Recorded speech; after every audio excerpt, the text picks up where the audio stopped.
You lie down with a perfectly normal intention. Tonight, I'm just going to shut down. Lights off, phone put away. You even tried to act like an adult for once, and for the first 20 seconds, everything is quiet. Then, like someone inside your head hits a start button, a sentence you said earlier pops up. The face of someone who gave you a weird look pops up. Tomorrow's task appears, then another, and suddenly you're not in bed anymore. You're in an interrogation room where the investigator is you and the questions never end. Why did I say that? What if I ruined everything? And the most annoying part is that at night, these thoughts sound smarter and scarier. During the day, you'd shrug them off. During the day, there's noise, errands, people, some external rhythm. But at night, everything gets loud, and you start thinking something is wrong with you. Why do other people just fall asleep? Why can't I turn my brain off? If you recognize yourself here, here's the gentle truth. You don't overthink at night because you enjoy torturing yourself. You overthink because your brain treats night like the only time it can finally finish processing everything. And that's not about intelligence. It's about safety. Picture the most ordinary scene. You're in bed. Your body is tired. Your eyes are closing. But inside there's tension, like you forgot something. You try to focus on your breathing, on the silence, and the silence itself triggers new thoughts. You grab your phone for a minute, and that becomes the continue button. 5 more minutes, 1 more video, 1 more post. Then you put the phone down and think, okay, enough. And your brain goes, perfect. Now that nobody's distracting us, let's get back to the main thing. And the main thing is usually not one thing. It's everything you didn't digest. Everything that felt weird, unfinished, uncertain.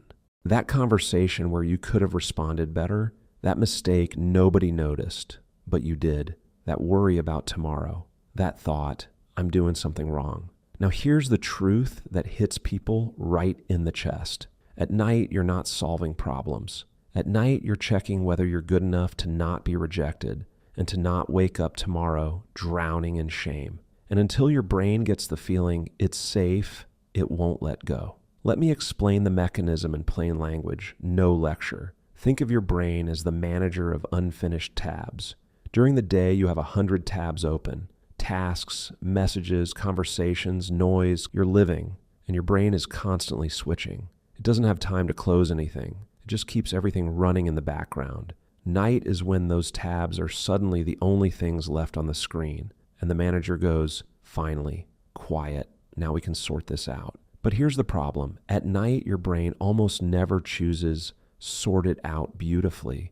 It chooses sort it out so there's no threat. That's why nighttime thoughts feel so sticky. They latch onto the most dangerous themes, uncertainty, possible shame, possible failure. It's not because you're being dramatic. It's because your nervous system is trying to predict risk and prepare you. There's another layer too. During the day, the part of your brain that can go, it's fine, later, not a big deal, I'll handle it, is stronger. At night, that part gets tired. Your inner editor and soother goes to bed before you do. What's left is a more raw, anxious mode. Everything sounds more final, more serious, more now or never. That's why at night, I didn't reply to that message turns into, I ruined the relationship. And I'm behind turns into, I'm failing my entire life. It's not philosophy. It's just tired brain plus silence plus open tabs. Now let's do a forensic breakdown where you actually lose control. It usually happens in 3 spots. First, you go to bed without closing the day, meaning your brain never gets the signal. That's it for today. Tomorrow we continue. It only gets dark and quiet. And it interprets that as permission to finally think everything through. Second, you try to fall asleep like you can force your thoughts to disappear. That triggers a fight. Don't think, don't think, don't think, and the fight is fuel. Third, you use your phone like painkillers, not as rest, like medication for discomfort. So your brain learns, if anxious, escape into the screen, and then when the screen is gone, the anxiety comes back stronger. Because it wasn't processed, it was numbed. Now the triggers. The strongest one is social moments where you felt not good enough. It can be tiny, But your brain reads social awkwardness as threat. They won't accept me. I look stupid. I said it wrong. Trigger 2 is uncertainty around work or money. Any area without a clear plan becomes a never-ending nighttime movie of what if. Trigger 3 is accumulated exhaustion. The paradox is, the more exhausted you are, the more you can think, because your body can't hold you up with energy anymore, so your brain holds you up with anxiety. And the hidden cost is this. You start fearing the night itself. You go to bed already expecting it to happen again. The bed becomes a testing room, not a resting place, and your brain learns the association fast. Bed equals anxiety. That's how the problem locks in. Now, the main point, the solution isn't to stop thinking. That's impossible. The solution is to teach your brain to close tabs earlier and to give it a safe way to unload, so night stops being the only time it can process your life. Here's the protocol. It's concrete. It doesn't require perfect discipline. It requires small actions that tell your brain,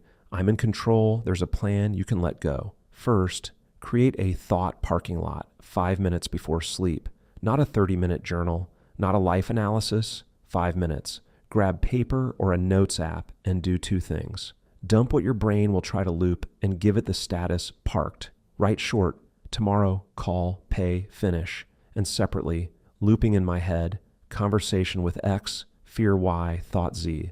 The goal isn't beauty. The goal is signaling your nervous system. I see it, I won't lose it. Your brain loops at night not only because thoughts are important, but because it's afraid you'll forget. You show it, I won't. Example, you're lying there remembering an important thing for tomorrow. Instead of running scenarios, you get up for 60 seconds, write one line, 10:30, do X. First step, open the file. Then you come back. It seems silly, but the brain relaxes because the tab now has a home. Second, remove the interrogation and replace it with one question. At night, you ask yourself 10 questions in a row, and each one adds tension. Your job is to swap them for one safe question that restores control. What exactly does my brain think is dangerous right now? Not what's wrong with me, but what feels dangerous.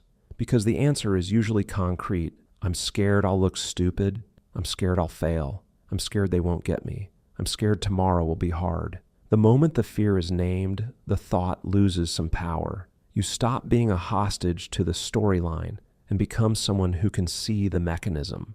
Third, give your body a shutdown signal that's shorter than thought. Night anxiety isn't only thoughts, it's body arousal. So you need a physical protocol you can do even when you're foggy. The simplest one is a long exhale. Inhale normally, exhale longer, like you're slowly breathing out through a straw, 5 times. Not an hour of meditation, 5 exhales. It shifts the body from prepare into release. And then you don't try to turn off your mind. You just lower the volume. Fourth, choose a thinking window ahead of time. So night stops being the only option. It sounds backwards, but it works. If your brain knows there's a dedicated time tomorrow to think, it steals less from the night. Pick 15 minutes during the day or early evening, not right before bed, and tell yourself, that's when I think about problems. Then when your brain starts at night, you remind it, that goes in the window. Not harshly, not like punishment, like an agreement. Example, tomorrow at 6 p.m., I get 15 minutes to process that conversation / those worries. Right now, we sleep. The brain resists at first, but it learns. Fifth, if a thought keeps repeating, give it one concrete next step. Night loves abstraction. My life is going nowhere. I ruin everything. I'm behind. Abstractions don't close, only actions close. So take the repeating thought and translate it into a tiny next step you can do tomorrow in 2 minutes. Not solve your life, just the first step. Example, I'm weird with people. Next step, tomorrow message one person, short and imperfect. Thought, I'm not moving in my work. Next step, tomorrow open the project and do the opening shot. Write the title. Thought, I don't know where I'm going. Next step, tomorrow list 3 options and pick one for a week. That's it. Your brain likes completion. You give it micro-completion. Important. This protocol should not become an ideal evening. If you slip and scroll again, okay. The goal isn't perfection. The goal is rewiring the association night equals interrogation. We turn night into the place where your brain gets the message. Everything is parked. Tomorrow has a plan. Right now it's safe. What success looks like after a week. You won't become someone who never thinks, but you'll notice 3 changes. First, the thoughts get shorter. They still come, but they don't drag you for an hour. Second, you return to your body and your exhale faster instead of fighting your mind. Third, you get the feeling that night doesn't decide your entire life anymore. It's just night, and that's a massive relief. And one last line to keep. Nighttime overthinking isn't a sign you're broken. It's a sign your brain is trying to close unfinished tabs when the noise finally disappears. You don't have to defeat thoughts with force. You have to give your brain a place to unload and a signal that tomorrow has a plan. Then the guard relaxes, and sleep returns not as a reward for discipline, but as your natural state when the alarm system stops screaming. If this helped, like and subscribe, and in the next video, we'll break down why you can feel tired even after resting, not because you're lazy, but because your brain keeps background threats switched on all the time.